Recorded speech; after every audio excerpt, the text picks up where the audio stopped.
My sister has been gone for 25 years now. I think it's finally time to tell her story.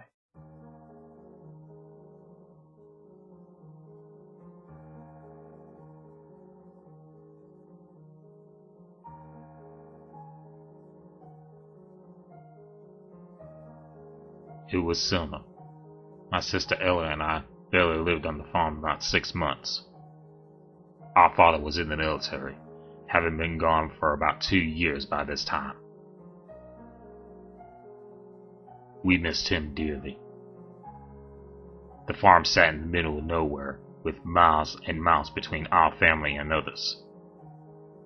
Our mother worked hard to raise us two. Her work only increased due to the fact that she also tended the farm. We tried our best to help our mother out with the daily chores: feeding chickens, collecting eggs, giving the animals hay, and slopping the pigs. We felt we did hard work, though our portion of the work was less than 10% of what was needed to be done daily.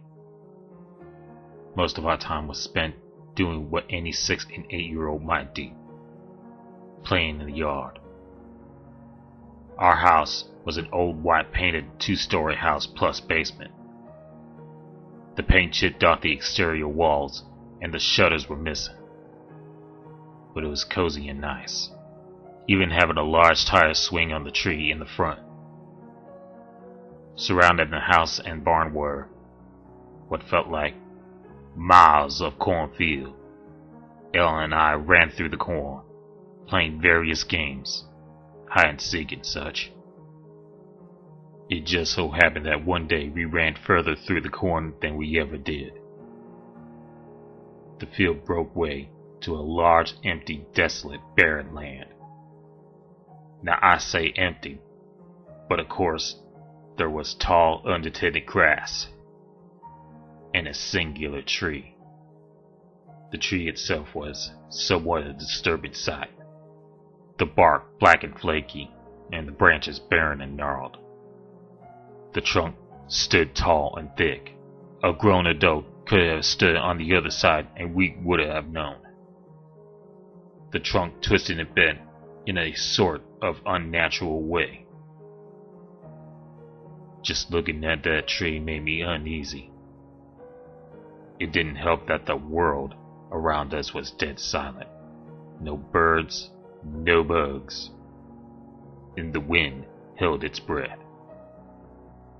The tree expelled a kind of aura, the kind that held with it the stench of rotting wood and animal carcasses that filled our nostrils.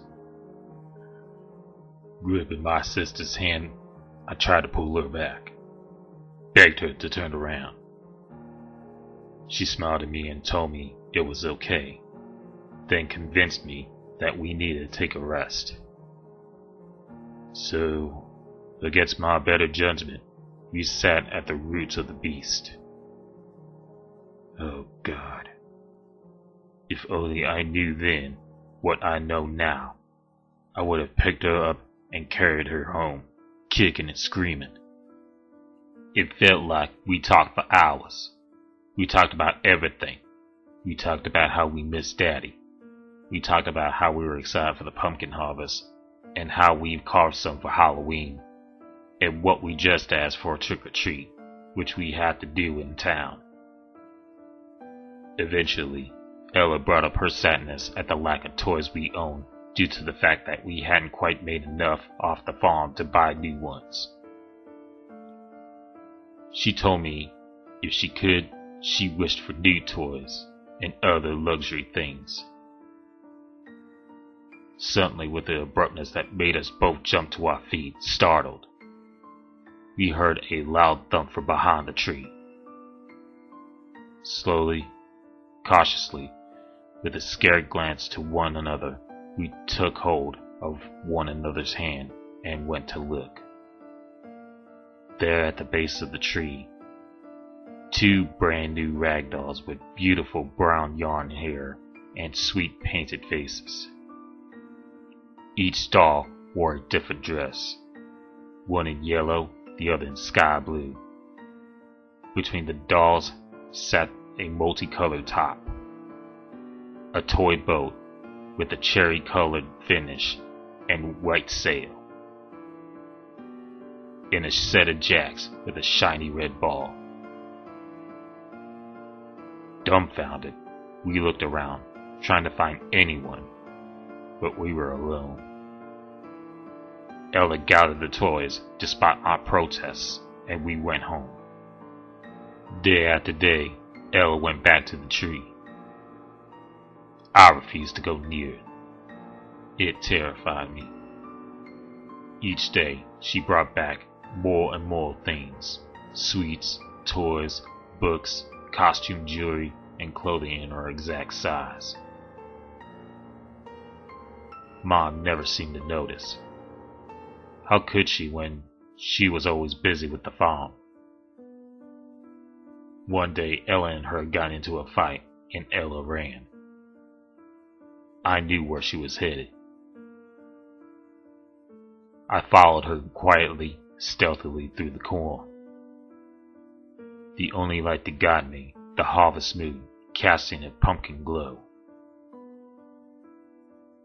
I was right. She stood in front of the tree, still sniffling from her fit, but speaking to someone I couldn't see. A soft, airy woman's voice returned the conversation, but I couldn't hear her over the sound of my heart pounding, terrified. Ella begged the woman I couldn't see to take her away. That was when I found my courage to step forward and drag her away. I moved from my height to grab my sister's hand when the sound of splintering wood broke the silence. The massive gnarled trunk split open, and what emerged from its depths, I will never forget. Frozen. Stuck in the spot in sheer terror, I stared at it. Or rather her, as she emerged. The head rocked side to side to allow the horns of a bovine skull that served as her head through the trunk's gap. Tangled, thin hair fell around her eyeless sockets and draped over bony shoulders and horns. The hands that pulled from her resting place, more claw than hand. Her feet clawed as well. She wore no clothing, but that only served to increase the grotesqueness of this woman. Loose skin hung off a skeletal frame, lower stomach pudgy. Her breasts sagged with age, and having once been full, her skin, the color of milk gone sour, dudded in earth and rotten in places, still coated in dry blood. She gave the image of an old woman who has lost all weight, but not skin, only keeping enough to gather her lower stomach. Despite my terror, Ella seemed unfazed by this woman. No, creature. Now reaching for it. I jerked her back, but the thing grabbed her other hand. It was a tug-of-war match that seemed to last ages. But with all my fear, my hands were slick with sweat, and Ella's hand came loose. I fell to the ground, and when I looked up, my poor sister was gone. The creature, however, was not.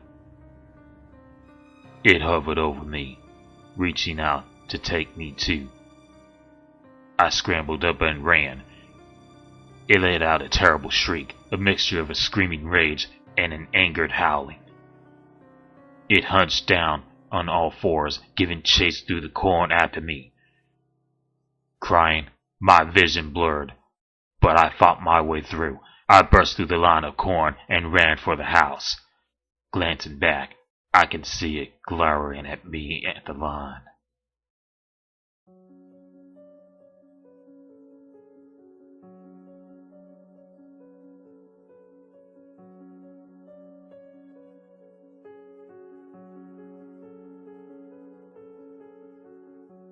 My mother didn't believe my story. Who would? The police were called. A search went on and on, but she was never found. My mother refused to move, even after my sister's funeral, as they'd given up that she was still alive. So, I grew up in that house, but I never played in that cornfield again. I knew it was out there, watching, waiting. At the age of 19, I went back to that tree with a chainsaw in hand. I would make sure no one would ever go through what I did. God, I was a fool.